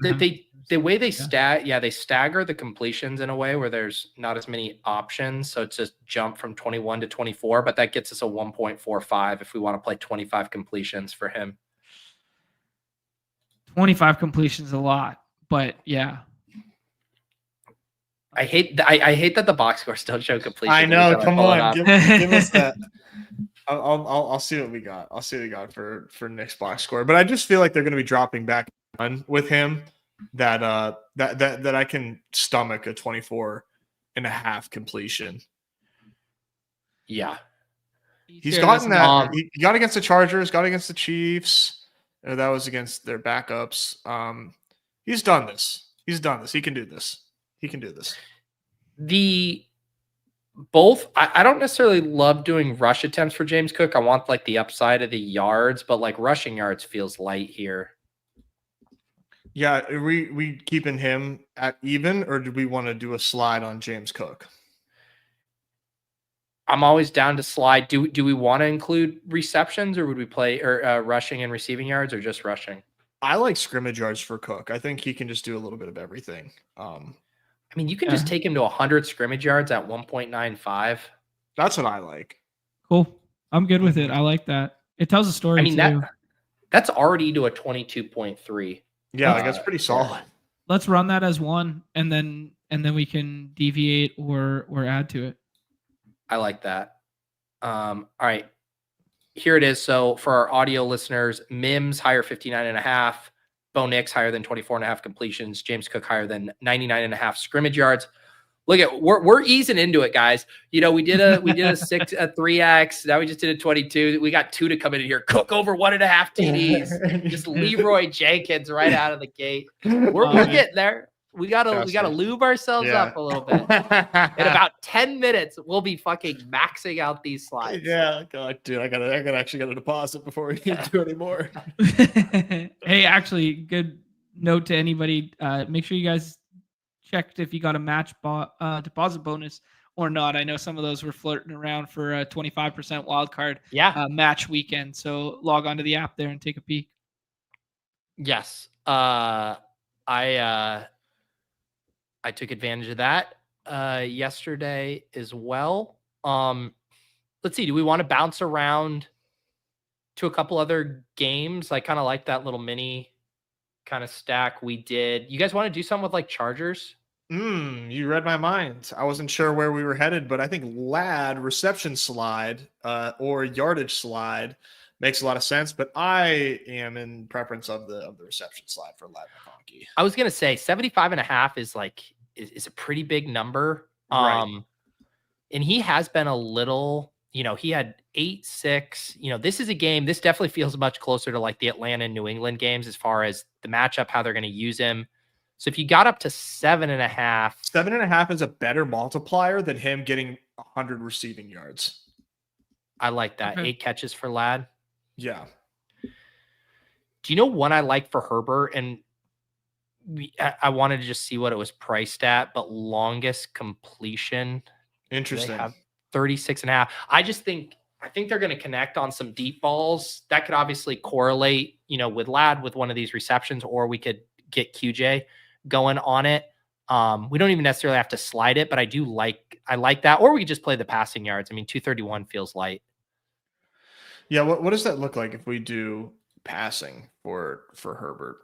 So that's 4.57. Okay. If you do completion, it's 5.58. So no doc on interesting on completion. Interesting, because we have receptions paired with it. We could also do. You could do what you do actually is this, because 20.5 is such a. I think you do yards for Herbert, and then maybe you do QJ longest reception over 29.5 or something. Okay. I like that. I like that pairing. When you guys were parsing through that, one that just jumped out to me is rivals CJ Stroud versus Justin Herbert. You were talking about the conviction that you have, Pete, as like kind of like Chargers in general. But man, I was shocked that they have a rivals for those two. Like they have Stroud projected for 1 more yard than Justin Herbert. Why am I not seeing this? Yeah, maybe they're not giving us rivals on it then. It's when you okay. It's when you clicked on Herbert and then it showed the rivals at the top. Oh. Yeah, you actually get 5. Yeah. They spot you 5. Sometimes you can find these little discrepancies like that. right? They're spotting You you let- 5 yards for Herbert, and they're projecting him for they like the Shroud side by one more, and they're going to give us 5. Right. Okay. I think we all like the Herbert side more. Well, and especially in this story that we're telling here. Mm-hmm. And then we're not getting. Doesn't look like we're getting the dock quite as much on it. Maybe too. Let me see. Yeah, it's 4, 5, 7, and then if we do this, it's still the same.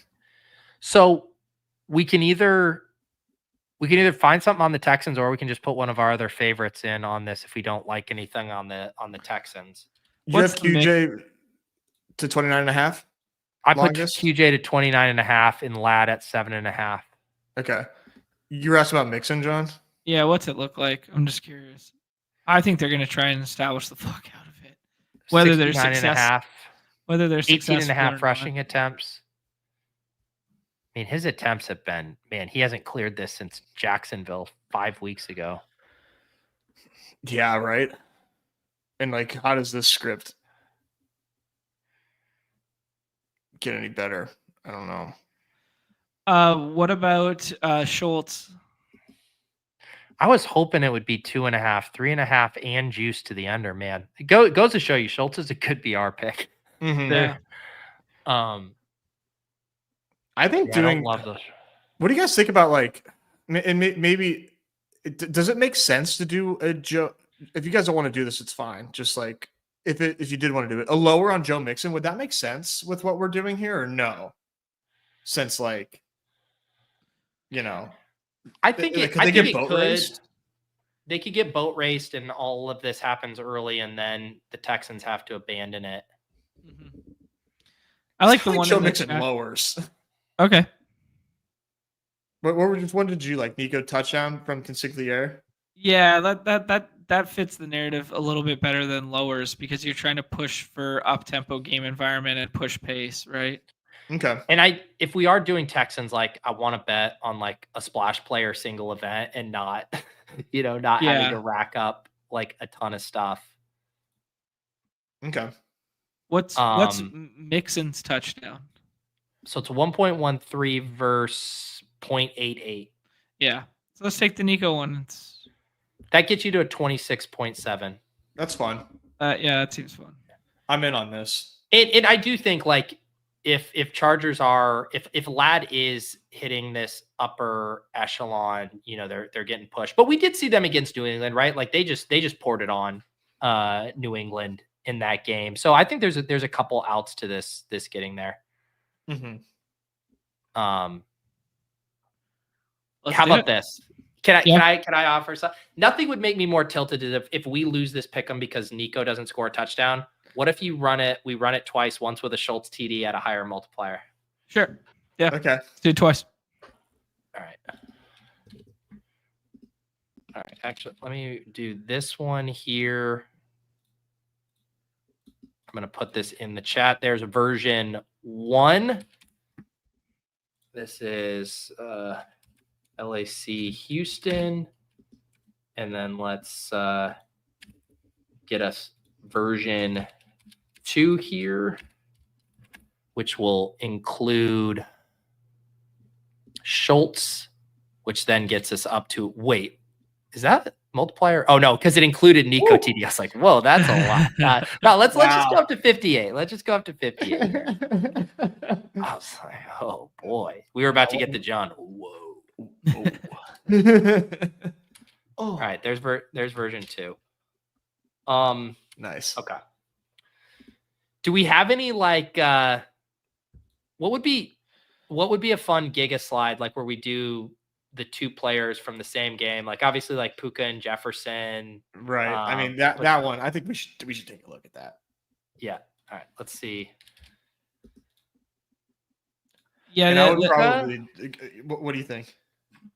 Well, no. You guys can. I trust your work here, Nez. The other one that I was thinking that would be fun would be like Barkley and a bring back. Like if you do like Barkley and Wicks or something, it's way thinner, but yeah. Yeah. Or one from the Commanders, Bucks game too. Commanders Bucks, I think. Let's get a Giga slide. And what do you like, Nez? Okay. Do you like receptions? Or I like receptions for Puka. It's just how like high? I know, right? Like how high can you possibly go 12? with Puka? What has he ever? He did 12 against Buffalo. Buffalo. Yeah. So let's look at comparable. Let's even say like, see, this is why I kind of like yards, right? Because even if you get to 10, it's only 1.57 versus like the equivalent of that. You can get a 1.87 for 120 yards. Like I feel like, what do you think? Let me look here. He's gone. He has games of 14, 13, 14, and 14 those are targets. He has one game of 12 receptions, one game of 10 receptions here. So yeah, that I think a receiving yards slide might actually be better, which like it does seem About 2 counterintuitive. touchdowns. That's another way to do it. Because you're getting plus money on a touchdown already for him, which feels really good. If you get like 4.5 on 2 touchdowns, it feels almost better than him getting like 10 catches. Why is this spinning on me? Yeah. Okay, there it is. Yeah, 3.83, John, the equivalent of 2, which that would be the equivalent of like 12 catches or maybe we pivot to Commanders Bucks and just see what that looks like. This is pretty expensive. A dead end. Unfortunately. Can I just see what the Giga slide on Jaden Daniels rushing looks like? Of course. I want to see it too. Like taking him to 90 rushing yards at 4x feels like an extremely fun slide. It does. And I'll tell you who won't be sliding, Jaden Daniels, because he'll be inviting contact at the end of these rounds. Nice. Love that.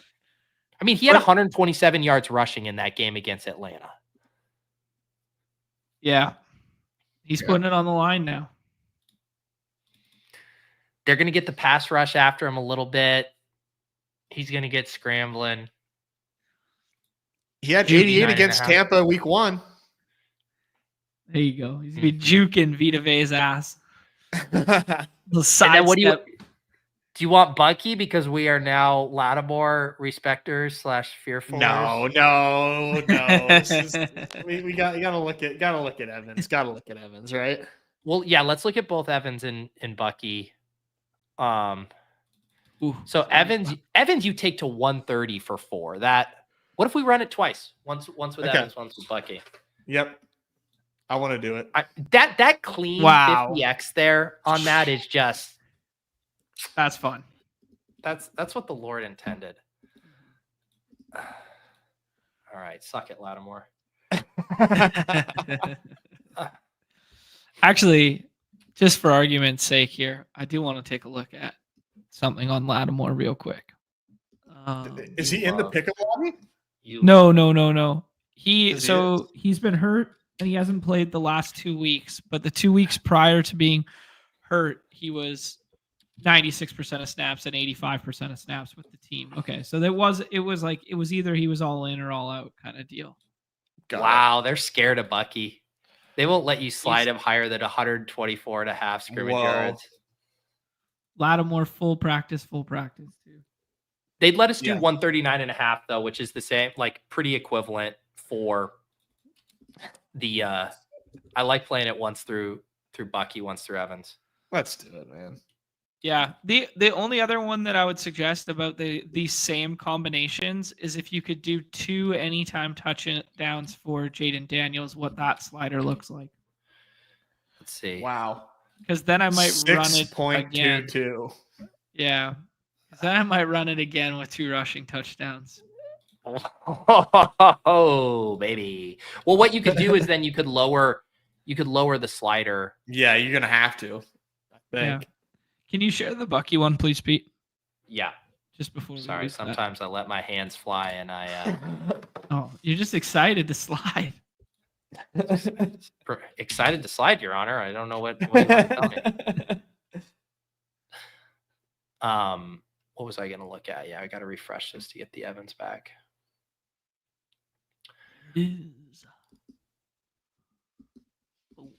What other game do we like that we haven't done one yet for. Yeah, we did the homework on LA and Minnesota. I got one, and I actually kind of want to. I mean, it's one I kind of want to run twice. I do always love playing a Steelers angle through the deep ball of either stuff with Pickens, Russell Wilson, longest completion. And I will say, like, I was checking out the RotoViz matchup rater. It really likes the matchup for Calvin Austin too, and he's always that kind of like sneaky deep ball threat too. So that could be fun. Let's. Sorry, I got distracted. I'm not Dyson Daniels, although look at that. Dyson Daniels. Really nice. A couple stocks, baby. I'm sick. All right, John.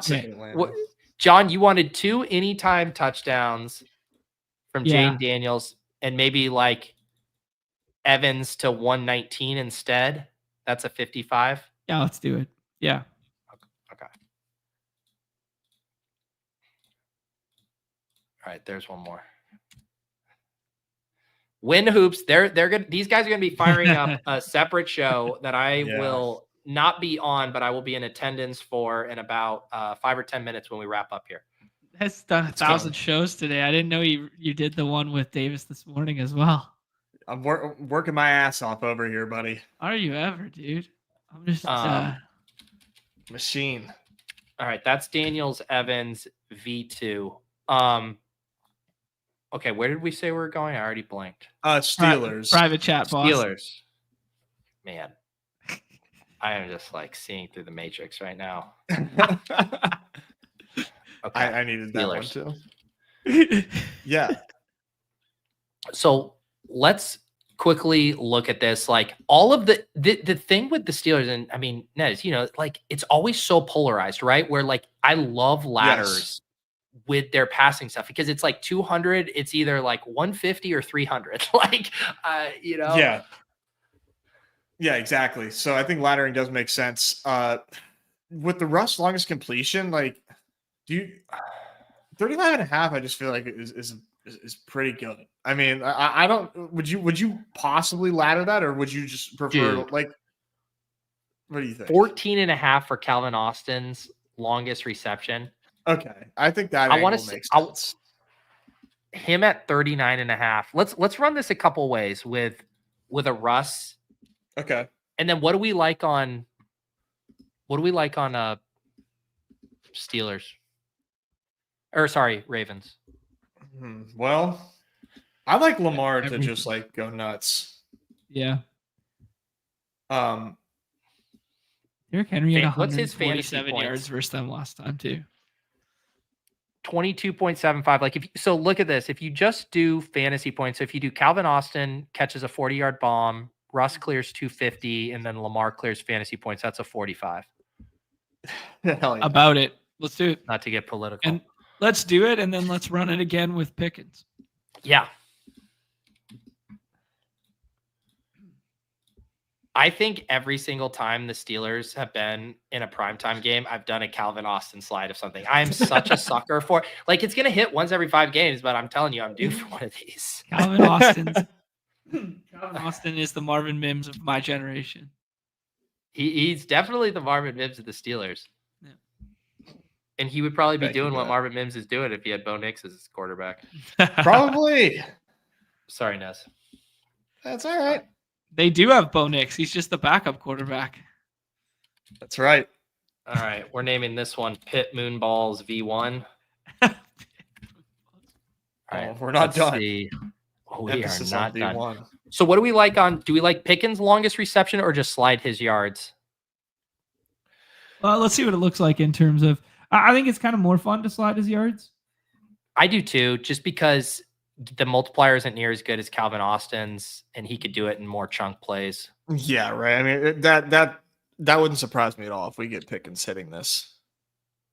Wouldn't surprise me. Why is something's off with that, right?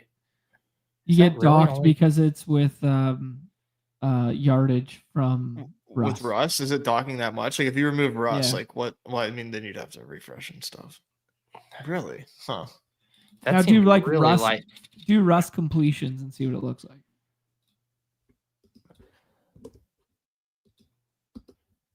I'm used to that number being insane. Yeah. Yeah, because it's like the exact same thing without the slide on it. Yeah, because they're just too heavily correlated. So the other way to do it would be to do Russ's longest completion here. Yeah. But I guess it's like the same thing. Like 49.5 is such a big completion. I know, right? When you see it and you think about it. Half the football field. Yeah. Half their possessions, they won't even have that far to travel. Like, in theory. Yeah. Yeah, I know, right? Really, the other thing you could do is just do like you could play like 2 TDs for him. Like if Pickens is picking up really big chunk gains, it's hard to run on the Ravens. Maybe they're having to throw a lot more in the red zone. I don't know. Yeah. I know. I'm like struggling with this. You could also just do fantasy points and play him at 23x. Yeah. Let's do it. Let's do double fantasy points on the quarterback and then just get the multiplier on Pickens. It's not as fun and sexy as the Calvin Austin one. I but know, right? It serves the same purpose in like an intelligent manner because some of those other ones we were just getting docked too heavy. Yeah. Yeah, I agree. I think that was the best way to do it. We did get the AJ Brown said he'll play. We got the Jordan Love full participant today, and we did get the Quentin Johnson will play this weekend. Good. So. All right. I got something to close us out on. All right. Let's just go through each game. We're going to go 6 games. We're going to get a touchdown from each game. And we don't even have to worry about, if it's a negative dot. Like, we are just going to put our balls on the line. Who is scoring a touchdown in this game? And we are going to give the people a progressive pick'em sweat that extends all the way to Monday night. And it's gonna. Yes. Okay. So first game here. Chargers game. Who is scoring a touchdown in this game? Fucking, you're gonna hate it. Joe, it's Mixon. That's our biggest lock to score a touchdown. This is already gonna hate it. It's Mixon. No, you don't want to start it off with the Mixon 0.88. Yeah, Lad or Nico. I guess I'd throw my hat in the ring for probably Lad. Yeah, I would also allow, like, if we did, Lad is 1.16 touchdown. Ooh, I think, 2 Justin Herbert. What, doing 2 passing touchdowns for Herbert as our touchdown lock? Yeah. Does that skirt the rules that I literally just made up right now? I don't know. I think it takes them to the next level because I gave you 2 touchdowns. I'll make this easy. I'm taking this game and I'm putting Lad as my selection. All right. Okay. There we go. All right. We're back on the right track. All right. Now we're going to Steelers Ravens. I assume we're going to want to pick a Raven here. I'm going to take control of this one too. So Lamar is 1.52 rushing. Andrews looks pretty good, honestly, at 1.41. Henry, we could always do. That's 0.72. I think everything else. Docs. I don't. Should we just bank survive in advance with Derrick Henry? Survive in advance. Okay. Right. John's holding something back. I like the Andrews. John, remember let's circle back to this. If we flip this over and it's like a 4x at the end of this, we can figure it out. Yeah, Andrews honorable mention. Okay. James Cook, Josh Allen. Bill, this game is a little tough for touchdowns. Yeah, I think it's Cook or Allen, and I would just take whichever price looks better. I do also They're think both that the same. Then take Allen. You think for a rushing touchdown, take Allen at 0.94? Josh Allen, yeah. Just I like it. In the regular season, they gave James Cook a little more at the goal line than they had in years past. That Josh Allen goes, all right, fucking, it's playoff time. It's playoff Josh time. And then is this where we get our tush push even money on Hurts? Yeah. Yeah. Okay. And then we're to Commanders Bucks. Bucky? Yeah, Bucky or Jaden.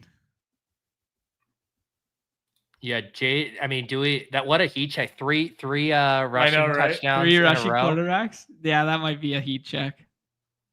That's been hot, but he hasn't been that hot. No. Bucky's 0.86. So yeah, this is only up to a 13.5 here. Okay. And then let's see in the final game, was it Puka was plus money? I thought that kind of looked ridiculous. 1.04. What's Jefferson? Even. So either of those. You guys want to battle it out? Nope. Maybe Puka. Oh, a peace offering. No. Well, I think like I love Jettas and I love the Vikings here, but like Puka has such a stronger concentration of the offense. Are they really? They're gonna force me to the flex. Yeah. So if we have to flex, then maybe that's a sign that we get a little bit more multiplier and do Andrews. It's the thinnest one. What do you guys think? Yeah, no, I respect that call. I like that. Yeah. Yeah, you like the Andrews too, John. You're okay. Yeah, we're forced to flex, and that gets it to 34. Wow, that's a big difference. Yeah. Yeah. Because now we have outs at a 4x if one of these don't hit, which that's not going to happen. 34x here. I'm in. I don't know about you guys. Yeah. No, I'm riding or dying. If they're going to limit me, I'm going to max this out in my champions entry here because this is hitting here for the people. The progressive. Lad McConkey scores. Then we get Mark Andrews with the bink. Then we roll into Josh Allen, Jalen Hurts, tush pushy time, Bucky Irving on Sunday Night Football, and then Puka Nacua in Arizona on the neutral field. Brings us on home. All right, let me drop this in the chat. I think we run this back again with Monday night sweat equity. If we do get this all the way to Monday night, we could fire something up on my Monday night. There we go. You know, I didn't look at my calendar, but I think that seems good. John, you don't have anything on your calendar, bud. Oh, buddy, I might have to touch some biscuits. Actually, no, you touch a lot of roses. You touch a lot of roses. Okay. You fellas, right now, I assume immediately after we end this, are going to fire up hoops. Yeah, I got to take a 2-minute intermission and then I'm firing that shit up. Yeah. Okay. Yeah, beautiful. So by 2 he means 5. If you guys are watching this on my channel, you guys want to get in the hoop streets tonight, members only over on the Badge Bros channel, just $4.99 to become a YouTube member, get a bunch of hoops goodness there. I watch it anytime I am playing a hoop slate. And then for me, if you're a member on my channel, I'm going to do that hangout tomorrow during Steelers and Ravens. You guys are more than welcome to swing on by. Just going to kick it during the game, maybe tap through some teams, playoff best ball, early wild card returns, all of that good stuff. But yeah, we will be back. Otherwise, actually, I need to talk to you guys because I'm traveling next Friday. So maybe we could try to do a Thursday show again for divisional weekend, or I'll touch base with you guys and we'll figure that out. But otherwise, good luck, everyone. Enjoy this glorious day of drafting here, and we'll see you guys next time on Off and On the Clock.